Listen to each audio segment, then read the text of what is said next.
Hello বন্ধুরা, আসসালামু আলাইকুম। আজ আমি আপনাদের সাথে শেয়ার করব লাউ শাক দিয়ে কুমড়ো বড়ি দিয়ে তরকারি রান্নার রেসিপি। আমরা প্রথমে তেল ঢেলে নিলাম।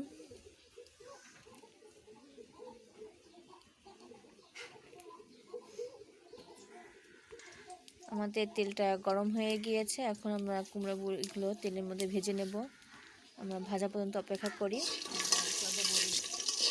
কুমড়ো বড়িটা আমরা লাল করে ভেজে নেব। আমাদের কুমড়ো বড়িটা ভেজে নেওয়া হয়ে গিয়েছে। এখন আমরা নামিয়ে নেব।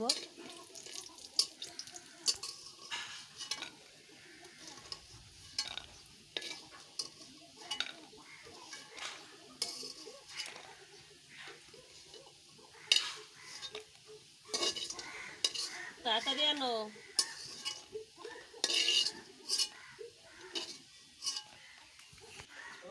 এখন আমরা তেল দিয়ে দিলাম কড়াইতে।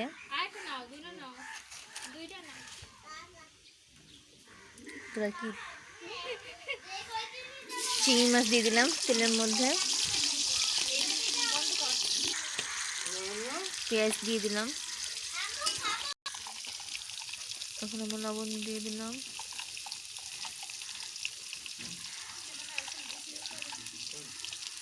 স্বাদ মতো লবণ দিয়ে নেবেন আপনারাও।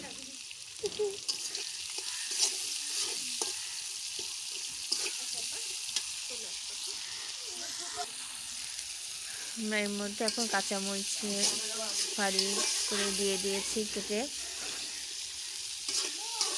কিছুক্ষণ আমরা ভেজে নেব, অপেক্ষা করি ভাজা পর্যন্ত আমরা। এখন এর মধ্যে আমরা 1 চা চামচ পরিমাণ রসুনের পেস্ট দিয়ে দেবো।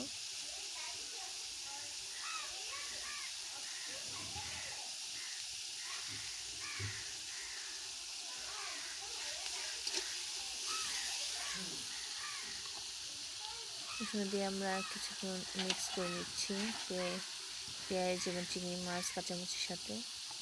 এখন আমরা এর মধ্যে জিরে পেস্ট দিয়ে দেবো 1 চা চামচ পরিমাণ।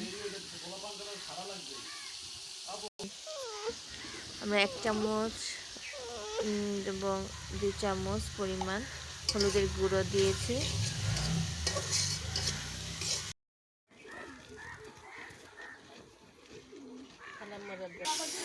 আমরা কষিয়ে নিচ্ছি সব কিছু একসাথে মিক্স করে। কষানো পর্যন্ত আমরা অপেক্ষা করি। আমরা এখন মধ্যে ধনিয়ার গুঁড়ি দেব 2 চা চামচ পরিমাণ।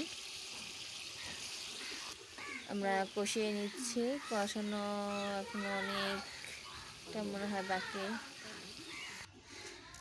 আমরা মশলা কষিয়ে এর মধ্যে পানি দিয়ে দিয়েছি। এখন পানিটা ফুটা পর্যন্ত অপেক্ষা করবো আমরা। আমাদের পানিটা সামান্য ফুটে উঠছে এবং আমরা শাক দিয়ে দেবো এর মধ্যে। এখন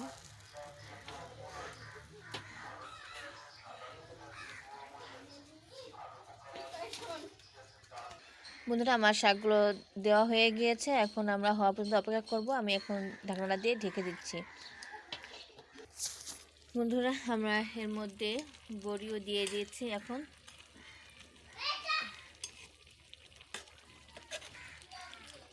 আমরা হওয়া পর্যন্ত অপেক্ষা করি শাকটা।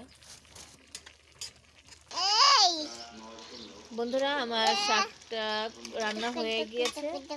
এখন আমি এটা নামিয়ে নেব। আশা করি আমার ভিডিওটা আপনাদের কাছে ভালো লাগবে। আমার ভিডিওটা যদি ভালো লাগে আপনাদের কাছে, অবশ্যই একটি লাইক এবং শেয়ার, সাবস্ক্রাইব করে আমার পাশে থাকবেন। আল্লাহ হাফেজ।